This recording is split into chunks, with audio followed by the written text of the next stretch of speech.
Even though we were in Ottawa and they were down in Coutts, we still have that common thread.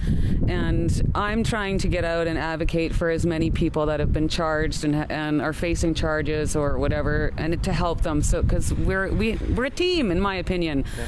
And we got to stick together and we got to help each other out. So I'm going to give my support. Wednesday's preliminary proceedings in the trial of Chris Carbert and Anthony Olienick came to an early end. We were initially scheduled to go until, let's say, about 4:30 or 5 in the afternoon. We ended before noon. Robert Kraychik reporting for Rebel News here in Lethbridge, Alberta. Both Carbert and Olienick are being charged with conspiracy to murder. Specifically, they are being accused by the government of planning to murder RCMP officers. They're the two remaining defendants of what previously was referred to as the Coutts 4. There were two other defendants who were part of that group, Chris Lysak and Jerry Moran, who have since pled guilty to lesser charges. So since pretrial proceedings today ended early, I just want to share some remarks with you folks out there to sort of grasp the costs involved. Remember, all the government operatives here, the judge, the court clerks, the sheriffs, the prosecution, they're getting paid regardless. There's no skin off of their teeth for getting out early. In terms of the defendants, remember, they're paying lawyers also for basically a full day, if not a half day. They've got to travel from the Lethbridge Correctional Center, this sort of remand center, this jail where they're in custody, to go all the way back when they were expecting a full day. Their lawyers are also not working for free. Consider the amount of money being spent on the salary of a judge, a court clerk, sheriffs, the prosecution. There are 3 prosecuting attorneys. So all that money is just getting spent for a day that only allowed for, let's say, 3 hours of proceedings as opposed to what would normally be 6 or 7. So while a publication ban still restricts me from being able to share with you folks in the dear audience what's going on inside the courtroom, I'm still fortunate enough to be in contact with courtroom observers, usually friends and family of the defendants who are paying close attention to what's going on. They've been sort of involved with this since the Coutts blockade, the Coutts protest, and they were gracious enough to speak with me and share some observations on background that I want to share with you folks now. I think it's pretty obvious. I obviously am here to support these boys. So they have been, well, the Coutts too, that are still left in jail, have been held without bail now for over 700 days, almost 800, I think now. 773. 73, yeah. So, you know, I've been trying to come down and get here to support in the courthouse, and I finally had an afternoon to do it, and I got almost all the way here and then found out they were adjourned for the day. But I really wanted to get together with Marco. I don't know as much of the story of the Coutts 3 as I do of the Coutts 4, but, you know, I wanted to really touch base with him and see, I guess, what I can do to help any of them, honestly. The basic is these 2 men have been held in remand for 772 days, and there's even their health care has not been addressed. It's been denied. Health care has been denied to these men, and at any point, any one of us could be, any Canadian could be in their position. And that's not a Canadian that I want to be. That's how they break people. And they get people to the point where they break them so they can't fight anymore. And it's unjust that they keep doing this, that the cost of the taxpayers is absolutely astronomical. You know, you read a lot and you hear a lot, but I've also learned from my experience that you can't believe everything you hear on TV. So I'd like to come see it for myself. I think that this court case is being, I hate to say it, but kangaroo court. Yeah, well, I definitely appreciate Tamara coming down. There used to be a time where I thought it was beneficial that Tamara and myself weren't seen in the same place.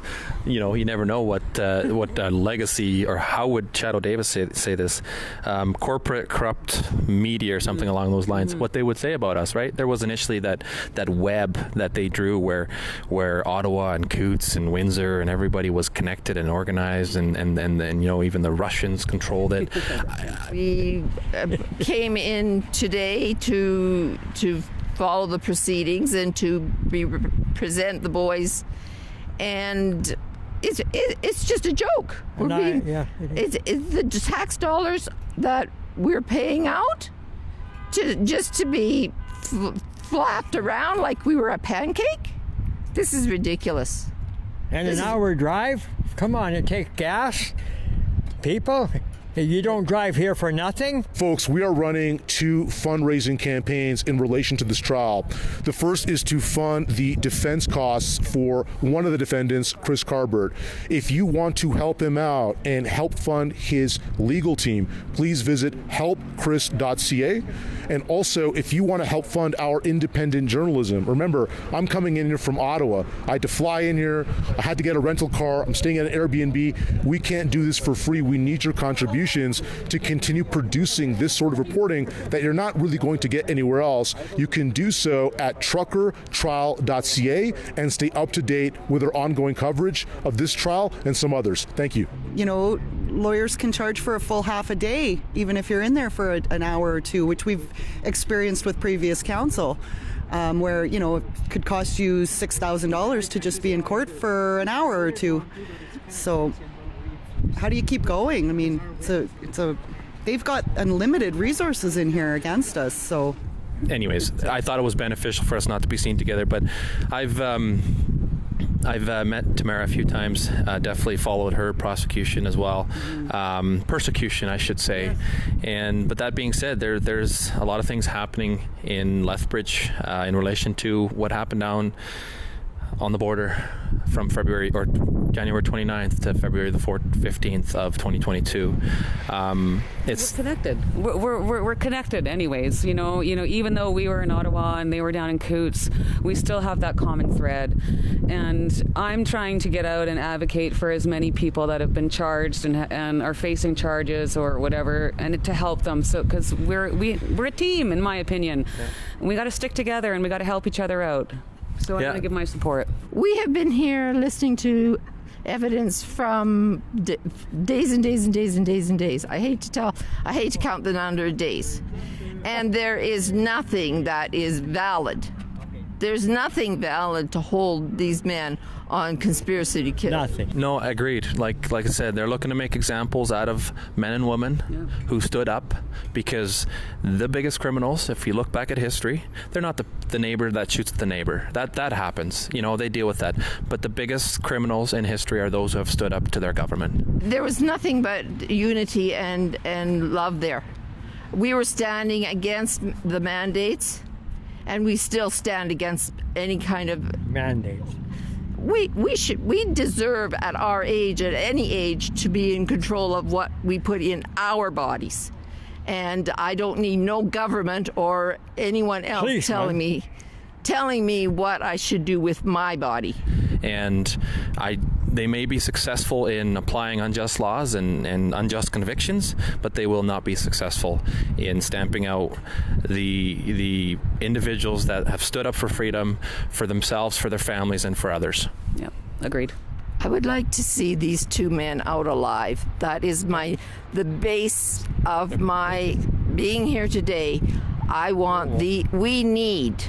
We need these true men out alive. And now, not in 770 more days. If you want to help fund our independent journalism, remember, I'm coming in here from Ottawa. I had to fly in here. I had to get a rental car. I'm staying at an Airbnb. We can't do this for free. We need your contributions to continue producing this sort of reporting that you're not really going to get anywhere else. You can do so at truckertrial.ca and stay up to date with our ongoing coverage of this trial and some others. Thank you.